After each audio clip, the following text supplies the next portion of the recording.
Hello ಸ್ನೇಹಿತರೆ, welcome to Karnataka job news YouTube channel. ವೀಕ್ಷಕರೇ, Karnataka police ಇಲಾಖೆಯಲ್ಲಿ ಖಾಲಿರ್ತಕ್ಕಂಥ ವಿವಿಧ ಹುದ್ದೆಗಳನ್ನು ಭರ್ತಿ ಮಾಡೋದಕ್ಕೋಸ್ಕರ ಅರ್ಜಿಗಳನ್ನು ಕರೆಯಲಾಗಿರುತ್ತೆ. ಸೊ ನೇಮಕಾತಿ ಕುರಿತಂತೆ ಮಾಹಿತಿಯನ್ನು ಹಂಚಿಕೊಳ್ತಾನೆ. ವಿಡಿಯೋವನ್ನು ಸ್ಕಿಪ್ ಮಾಡದೆ ಪೂರ್ತಿಯಾಗಿ ವಾಚ್ ಮಾಡಿ. ವಿಡಿಯೋ ಸ್ಟಾರ್ಟ್ ಮಾಡೋದಕ್ಕಿಂತ ಮುಂಚೆ ಇದೇ ಮೊದಲ ಬಾರಿಗೆ ನಮ್ಮ ಚಾನಲ್ ನೋಡ್ತಾ ಇದ್ದರೆ ಸಬ್ಸ್ಕ್ರೈಬ್ ಮಾಡ್ಕೊಳ್ಳಿ ಮತ್ತು ಬೆಲ್ ಐಕಾನ್ ಕೂಡ ಕ್ಲಿಕ್ ಮಾಡಿ. ಕೆಳಗೆ ಕರ್ನಾಟಕ ರಾಜ್ಯ ಪೊಲೀಸ್ ಇಲಾಖೆಯಲ್ಲಿ ಖಾಲಿರುವ ವಿವಿಧ ರೀತಿಯ 30 ತಾಂತ್ರಿಕ ಹುದ್ದೆಗಳನ್ನು ಗುತ್ತಿಗೆ ಆಧಾರದ ಮೂಲಕ ಭರ್ತಿಯನ್ನು ಮಾಡಿಕೊಳ್ಳಲಾಗ್ತಾ ಇರುವಂಥದ್ದು. ಸೊ ಹುದ್ದೆಗಳ ಮಾಹಿತಿ ಈ ರೀತಿಯಾಗಿರುತ್ತೆ. ಸೊ ಬೋಟ್ ಕ್ಯಾಪ್ಟನ್ 2 ಹುದ್ದೆಗಳು 39,100 ರೂಪಾಯಿ ವೇತನ. ಅಸಿಸ್ಟೆಂಟ್ ಬೋಟ್ ಕ್ಯಾಪ್ಟನ್ 10 ಹುದ್ದೆಗಳು 31,000 ರೂಪಾಯಿ ವೇತನ. ಮೋಟಾರ್ ಲಾಂಚ್ ಮೆಕ್ಯಾನಿಕ್ 2 ಹುದ್ದೆಗಳು 31,000 ರೂಪಾಯಿ ವೇತನ. ಇಂಜಿನ್ ಡ್ರೈವರ್ ಇದಕ್ಕೆ 12 ಹುದ್ದೆಗಳಿರುತ್ತೆ, 28,750 ರೂಪಾಯಿ ವೇತನ ಇರುತ್ತೆ. ಹಾಗೆ ಖಾಲಸಿ ಅಂದರೆ ಇದು ಪೊಲೀಸ್ ಕಾನ್ಸ್ಟೇಬಲ್ ಗ್ರೇಡ್, ಇದಕ್ಕೆ 4 ಹುದ್ದೆಗಳಿರುತ್ತೆ. ಒಟ್ಟು 26,450 ರೂಪಾಯಿ ಮಾಸಿಕ ವೇತನ ಇರುತ್ತೆ. ಒಟ್ಟು ಹುದ್ದೆಗಳು ಬಂದ್ಬಿಟ್ಟು 30 ಹುದ್ದೆಗಳು. ಸ್ನೇಹಿತರೆ, ಈ ಹುದ್ದೆಗಳನ್ನು 5 ವರ್ಷದ ಅವಧಿಗೆ ಗುತ್ತಿಗೆ ಆಧಾರದ ಮೇಲೆ ನೇಮಕಾತಿಯನ್ನು ಮಾಡಿಕೊಳ್ಳಲಾಗುತ್ತೆ, ಅಥವಾ 60 ವರ್ಷ ಇದರಲ್ಲಿ ಯಾವುದು ಮೊದಲು ಅದಕ್ಕಿಂತ ಮುಂಚೆ ರಿಟೈರ್ಮೆಂಟ್ ಆಗುತ್ತೆ.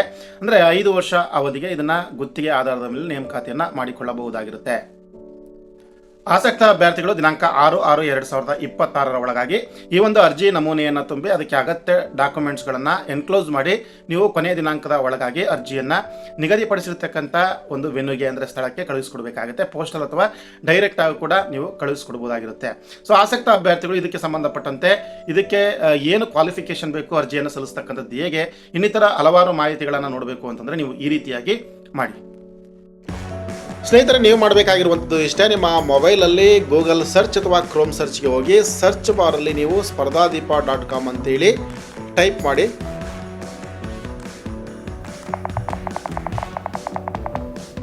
ಟೈಪ್ ಮಾಡಿದ ನಂತರ ಸರ್ಚ್ ಕೊಡಿ. ಸರ್ಚ್ ಕೊಟ್ಟ ತಕ್ಷಣ ನಿಮಗೆ ಈ ರೀತಿಯಾಗಿ ಪೇಜ್ ಓಪನ್ ಆಗುತ್ತೆ.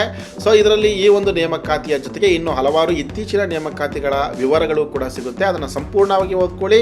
ಹಾಗೆ ಪ್ರತಿಯೊಂದು ಆರ್ಟಿಕಲ್ನ ಕೊನೆಯ ಭಾಗದಲ್ಲಿ ಅದಕ್ಕೆ ಸಂಬಂಧಪಟ್ಟಂಥ ಅಧಿಕೃತ ಅಪ್ಲಿಕೇಶನ್ ಸಬ್ಮಿಷನ್ ಲಿಂಕ್ ಕೂಡ ಇರುತ್ತೆ. ಅದರ ಜೊತೆಗೆ ಅಧಿಸೂಚನೆಯ ಲಿಂಕ್ ಕೂಡ ಇರುತ್ತೆ. ಸೊ ನೀವು ಅದನ್ನು ಕೂಡ ನೋಡ್ಬೋದು. ಹಾಗೆ ಈ ವಿಡಿಯೋವನ್ನು ಲೈಕ್ ಮಾಡಿ ಮತ್ತು ಈ ಮಾಹಿತಿಯನ್ನು ಶೇರ್ ಮಾಡೋದನ್ನ ಮರಿಬೇಡಿ. ನಮಸ್ತೆ.